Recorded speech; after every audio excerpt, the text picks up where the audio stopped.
Gurur Gurur Vishnu, Gurudevo Maheshwara, Guru Sakshat Param Brahma, Tasmai Shri Gurave Namaha.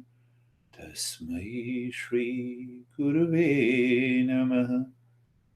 So in the previous three talks, goal is to discipline and education of the mind. Why? To have an awakening, realization, and transformation, or to succeed in mindfulness, or to enhance our memory, or to live in peace and happiness all the time. We understood what is mind. We understood what causes the suffering, and we also understood in the last talk how the mind divides itself into five subjective states and the five objective states. Now, the simple question and a statement coming from the teachings of our great masters: quiet mind living within is happy mind. Quiet mind living within. In Eastern wisdom, it is synonym. Mind living within. Do you have a word inside? I'm not talking of the mind inside. So, mind inside reflects the world from outside to inside. I'm talking of beyond the mind. Are there multiple I or only single I? There is only single I. There is only one.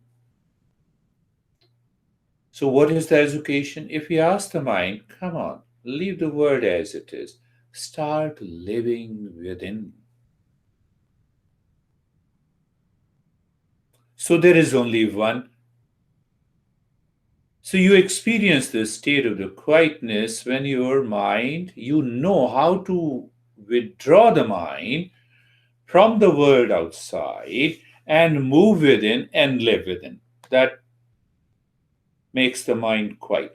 But that quiet mind is supported by the one pointed awareness of searching the I within. You are a seeker.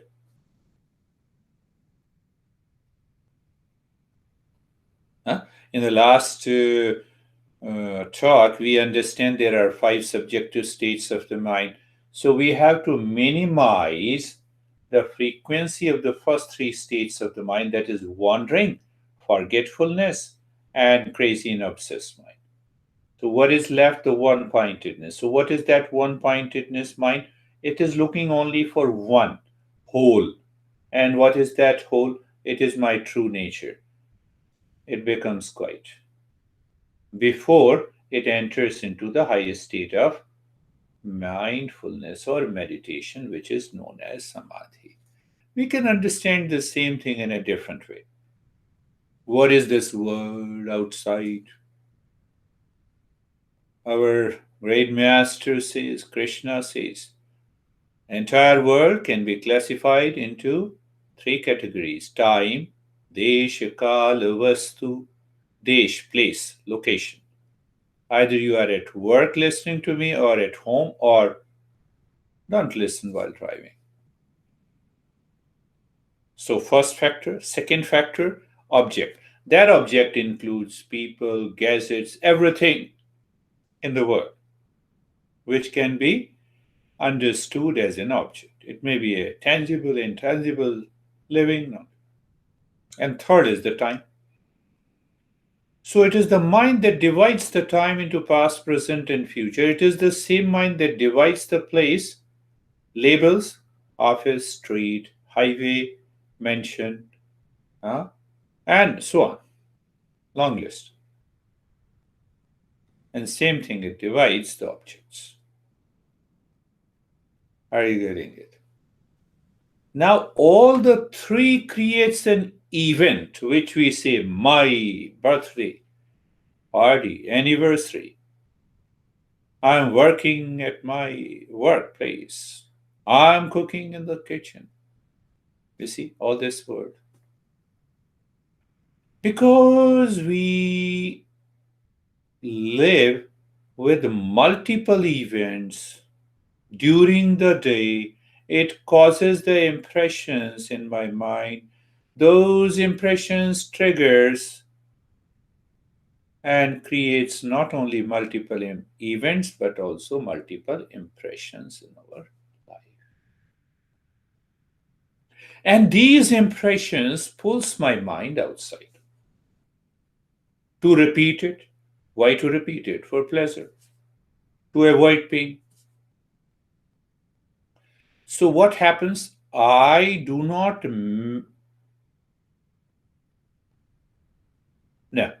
Let me rephrase it. The world is not a problem. There are no problems in the world. To say so, world itself is a problem. Why that word? Because that world is living in my head all the time. That's why I'm always working. I overwork. I oversleep.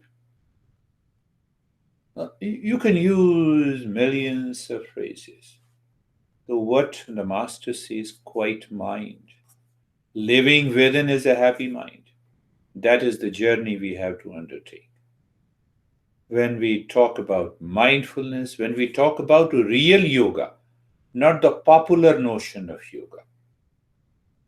We're not going there. We need not to say anything. What is the real notion of yoga? That has been explained and taught to us by our great masters. Everything is there. So we'll continue our journey how to achieve that quietness in the state of the mindfulness.